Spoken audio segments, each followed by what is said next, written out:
मजलिस इत्तेहादुल मुस्लिमीन ने राजद को जो लेटर दिया, उसके बाद राजद के मनोज झा की तरफ से जो स्टेटमेंट आया है, उस पर क्या कहेंगे? देखिए भाई, मेरे संस्कार को कोई मेरी कमजोरी नहीं समझे, मेरे उदारता को कोई मेरी कमजोरी न समझे।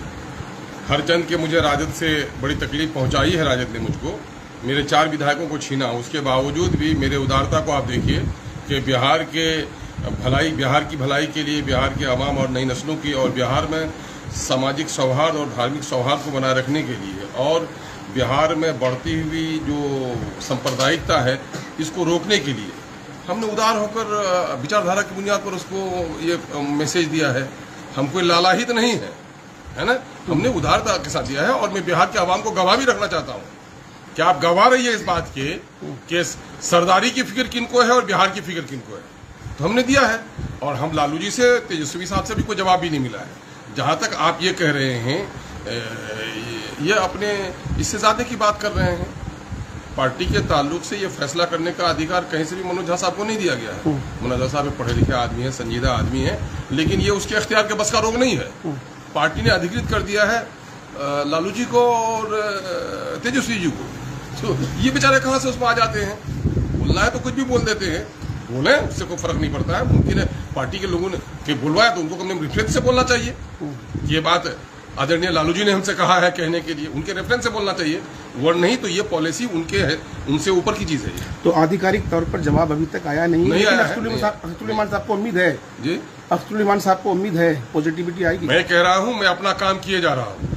मैंने एक पैगाम उनको दे दिया है और बिहार की आवाम को गवाह रख दिया है ना, ताकि आने वाले दिनों में हम पर कोई इल्जाम न रख सके। मैं अपना काम कर रहा हूँ, मैं देख लेता हूँ हफ्ता असरा, नहीं तो मेरा थर्ड जो ऑप्शन है, हमारा थर्ड फ्रंट, वो हमारा जिंदाबाद है। दिक्कत क्या है हमको? सर, आपके नेता राणा रणजीत सिंह आज मुलाकात करते हैं जन स्वराज पार्टी के राष्ट्रीय अध्यक्ष से। हाँ, क्या ये तीसरा मोर्चा बनाने की कवायद? भाई मैं कह रहा हूँ कि हम बहुत लोगों से मिलेंगे, हमारी बहुत लोगों से मुलाकात हुई है, अभी और होनी है। सवाल ये पैदा होता है, हम अपना ऑप्शन तलाश करेंगे ना भाई। मैं अभी एनी से मुझको जाना है, अगर वो गाड़ी छूट गई तो कोई दूसरी गाड़ी तलाश करनी पड़ेगी ना हमको। मंजिल का मुसाफिर सवारी की परवाह नहीं करता, मंजिल पर उसकी नजर है, वो अपने इरादों की तवानाई पे नजर रखता है। थर्ड फ्रंट क्या जनसुराज आपकी? अब ये बात कबल जो है कहने का, ये बात तो पॉलिसी मैटर का है, ये बात सेगे राज का है, ये बात इंडोर है, तो ये बात अभी से कैसे कह देंगे आप? अच्छा, पिछले दिनों बहादुरगंज जब आए थे ओवैसी साहब, तो आप लोगों ने कहा था कि 4 गए हैं, 24 लाएंगे, राजद को सबक सिखाएंगे। फिर इन्हीं लम्हात में ऐसा क्या हो गया? भाई लम्हात में कुछ भी नहीं हुआ। पहुंच गए फिर बिहार के जो मौजूदा वक्त के हालात हैं, ऐसा नहीं है कि हम कोई किसी के लालाहित होकर हम कर रहे हैं। बिहार के जो हालात है आम समाजी, हम लोगों ने कहा है ठीक है, वो मेरी तकलीफ है, मेरी पार्टी की निजी तकलीफ है, लेकिन बिहार की जनता सर्वोपरि है, बिहार के भविष्य की चिंता हमको है, इस वजह से हमने इस तरह की बातें कही। सर, थर्ड फ्रंट के बारे में अगर बात कर रहे हैं तो थर्ड फ्रंट से क्या लगता है कि जो सेक्युलर वोट है वो बिखराव नहीं होगा? भाई मैं कह रहा हूँ, मैं तो जोड़ने की कोशिश कर रहा हूँ। ये बात तो उनको पूछिएगा ना आप लोग, ये बात तो उनको पूछिएगा ना जो कुर्सी की तलाश है जिनको। मैं तो ये कह रहा हूँ कि मुझे तो सर्वाइवल के लिए कुछ भी करना पड़ेगा, है ना। आपने देखा कि मैं अलग इलेक्शन लड़ा, जब सदन का मैं समर्थन का मामला है, किसके साथ मैं खड़ा था? बिल्कुल सही बात। तो उनको देखना चाहिए, मेरा कैरेक्टर देखना चाहिए कि मैं किस कैरेक्टर से राजनीति कर रहा हूँ। सर, ये चीजें आप नहीं देखेंगे। सर, आखिर क्या वजह है? पिछली दफा आप 5 सीट जीतते हैं और विकासशील इंसान पार्टी भी 4 सीट जीतने में कामयाब होती है, लेकिन वो डिप्टी सीएम बनने का दावा करते हैं और कहीं ना कहीं मुस्लिम लीडरशिप को जब बात आती है तो ये लोग, ये बात गैरत होनी चाहिए मुस्लिम वोटर्स को, मुस्लिम कलमकार को, मुस्लिम दानिश्वरों को, कि उनकी गैरत कहाँ है इस बार, कि वो काहे इस हाशिए की सियासत से निकलना क्यों नहीं चाहते हैं लोग, है ना। ये तो उनके लिए फैसले की बात है ना, ये उनके फैसले की बात है। आरजेडी वालों का कहना है कि अगर आपको मुसलमानों की इतनी फिक्र है तो इलेक्शन मत लड़िए। हाँ भाई, मगर इतनी ही फिक्र है लोगों को तो मनोज झा जी को कहिए ना कि आप तो प्रोफेसर बने हुए हैं, राज्यसभा की सीट में काय बैठे हुए हैं। मनोज झा जी से पूछ लीजिए ना कि आप तो बने हुए हैं, बड़े विराजमान है एक सेकुलर पार्टी में, लेकिन अपनी बिरादरी का कैसे वोट दिला सकेंगे, अपने बूथ में कैसे दिला सकेंगे?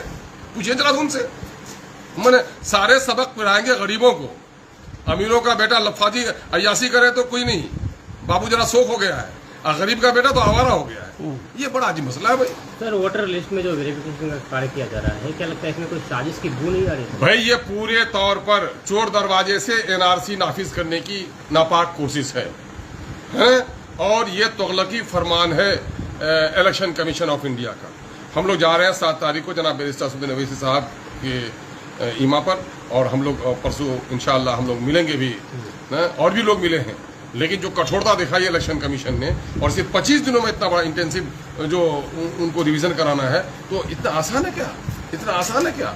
सर बहुत सारे लोगों ये काम तो मामला ये है कि साल भर का काम है, ये खेती का वक्त है, मजदूर का प्लान है, नौजवान कॉलेजेस में है, नौकरियां लोग कर रहे हैं, हाहाकार मचा हुआ है गांव में, लोगों के पास पेपर नहीं है। बिहार का जो वर्क कल्चर है, बिहार में मैं आज भी समझता हूं कि 25% लोगों को जन्म प्रमाण पत्र नहीं मिल पाता है। एक आदमी मर जाता है तो 5 महीने तक उसके बेटे को उसका मरण प्रमाण पत्र नहीं मिल पाता है। तो ये 25 दिन में संभव हो सकेगा क्या? अख्तर साहब, एक सवाल है, महत्वपूर्ण है। जिस तरीके से आपने पहल की है, आपने बड़ा दिल दिखाया है और आपने लेटर दिया है, लेकिन उनकी तरफ से जब कोई जवाब नहीं आता है तो क्या समझा जाए कि आरजेडी हो या दूसरी पार्टियां हो, वो केवल मुसलमानों को वोट बैंक के तौर पर इस्तेमाल करना चाहते हैं? अरे मैंने तो बार बार कहा है कि मुसलमानों के वोटों को लोगों ने रखेल समझ रखा है, और मुसलमानों के लीडर भी जो हैं इन पार्टियों में जाकर कहीं न कहीं बेचारों की मजबूरी है, क्योंकि वो अपने अपने क्षेत्र के लोगों से कहते हैं तो लोग पूछते हैं कि भाई टिकट किसका लेके आए हो। ये इसमें मुस्लिम अवाम का भी बड़ा कसूर है इस मामले में, कि वो पार्टी नेता को नहीं देखते, वो सिर्फ देखते हैं कि किस पार्टी की हुकूमत बन रही है, किसकी हुकूमत। अरे हुकूमत बनाने के चक्कर में तो तुम लुट गए हो। अगर तुम्हारे वोट से हुकूमत भी बन सकती है तो तुम्हारे वोट से तुम्हारे मसाइल भी हल हो सकते हैं। वोट तो एक बार्गेनिंग का पार्ट भी है ना, खुले करना चाहिए। आखिर क्या वजह, आंखें खोलकर आप देखिए, आज मुसलमानों के वोट 18% है और दूसरे लोग 3%, 4% लोग इतना बार्गेन करते हैं, और क्यों नहीं कर पाती है MIM, या क्यों नहीं कर पाते मुस्लिम लीडर्स? उसकी वजह यह है कि सियासी शऊर हमने खो दिया है, सियासी शऊर हमने खो दिया है। सर वोटर वेरिफिकेशन में 9 तारीख को बिहार बंद बुलाया गया है महागठबंधन की तरफ से, MIM का क्या स्टैंड रहेगा? नहीं, हम लोग तो सुधरी से मुखालफत कर रहे हैं। अभी हम लोग जा रहे हैं, हम लोग पॉलिसी बनाएंगे, और ऐसा बंद जो लोग कर रहे हैं मुबारकबाद के मुझसे अच्छा काम कर रहे हैं। सर कल पटना के रात में दिन दहाड़े जो गोली मार दिया गया कारोबारी को, ये नीतीश कुमार के मैंने 0% टॉलरेंस जो क्राइम के बारे में उसने कहा है, करप्शन के बारे में कहा है, कम्युनिज्म के बारे में कहा है, सब 300-300% हो रहा है। शराब की गंगा बह रही है, लोगों के घरों में शराब खाने बने हुए हैं। एक ऑफिसर इनका करप्ट है, जब पकड़ा जाता है तो मशीनों में पैसे गिनने पड़ते हैं, और अफसरशाही का नंगा नाच हो रहा है, लोकतंत्र का चीरहरण हो रहा है। बिहार में लोकतंत्र नाम की कोई चीज रह गई है क्या? अफसरशाही है हर तरफ, गुंडागर्दी है। वर्दी के गुंडों ने भी क्या किया है बहादुरगंज में शरीफ लड़के के साथ, आपने तमाशा देख रहे होंगे।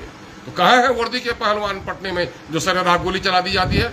वो भी गांधी मैदान में, गांधी मैदान में 4 कदम थाने की दूरी है। क्या हो रहा है भाई?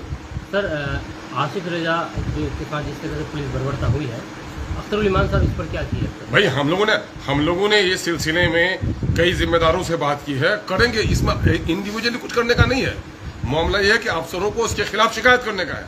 अफसरों को हम लोगों ने इसके खिलाफ शिकायत की है। अब उनके लोग भी हमारे पास नहीं आ सकेंगे, उनके ऊपर क्या क्या इल्जाम लगाए गए। मैं खुद पटना से आया, परसों फिर अभी दिल्ली निकल रहा हूँ। तो सवाल ये पैदा हुआ, इंडिविजुअल कुछ नहीं कर पाएगा। सामूहिक तौर पर मैं साधुवाद देता हूँ कि कम से कम ये अपोजिशन के सारे लीडर जो हैं एक मत होकर उस लड़के के साथ खड़े हैं। ठीक है सर, ट्रेन छूट जाएगी आपको।